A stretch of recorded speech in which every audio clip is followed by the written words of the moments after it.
Сегодня глава правительственной делегации Кыргызстана Хамчыбек Ташиев представил итоги встреч правительственных делегаций Кыргызстана и Узбекистана, которые прошли 24-25 марта. По его словам, стороны отметили положительную динамику рабочих групп правительственных делегаций по вопросу делимитации и демаркации кыргызско-узбекской границы. Стороны обсудили взаимные предложения по описанию оставшихся участков границы.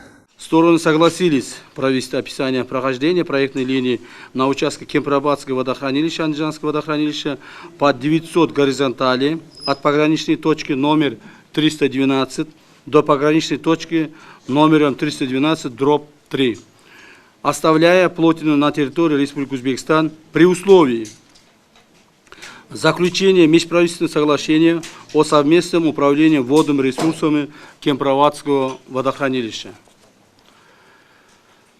Андижанского водохранилища. Также, как рассказал Ташиев, Узбекистан при демаркации передает Кыргызстану 1000 гектаров земель между пограничными точками номер 304 и 312 в пределах Андижанской области Республики Узбекистан по смежеству с Узгенским районом Ошской области и Сузакским районом Джалалабадской области в качестве компенсации. В этой связи стороны поручили водохозяйственным организациям Кыргызской Республики, Республики Узбекистан разработать проект межправительственного соглашения о совместном управлении водными ресурсами Кемпирабадского водохранилища, Андижанского водохранилища. Стороны согласились описать участок канала Шарихансай, левая сторона плотины Андижанского водохранилища, в районе пограничных точек номерами 312-312/3.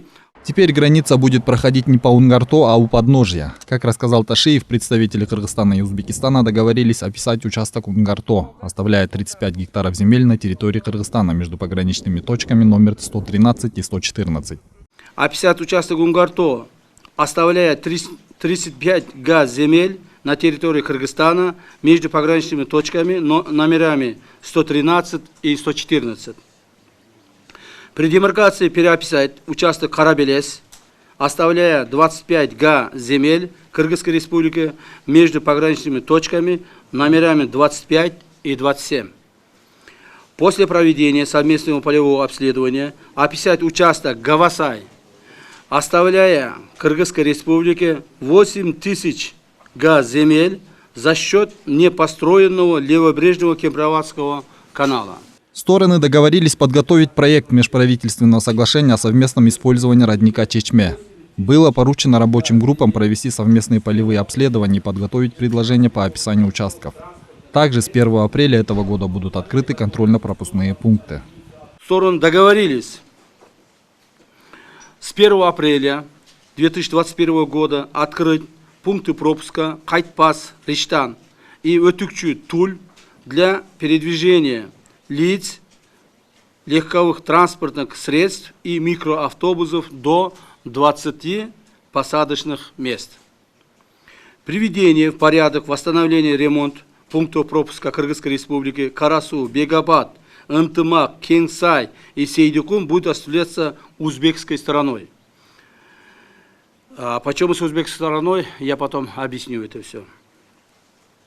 По мере готовности стороны обязуются открыть пункты пропуска Карасу, Бегабад, Ынтымак, Кеңсай и Сейдикун. По словам Ташиева, проигравших и выигравших при решении вопросов кыргызско-узбекской границ нет и не будет. Договоренность была достигнута во время поездки президента Садыра Джапарова в Ташкент. Он добавил, что со стороны кыргызстанцев не должно быть недовольств, так как все населенные пункты были переданы в пользу Кыргызстана. Азамат Кенжешев, Улугбек Сулайманов, Нью ТВ.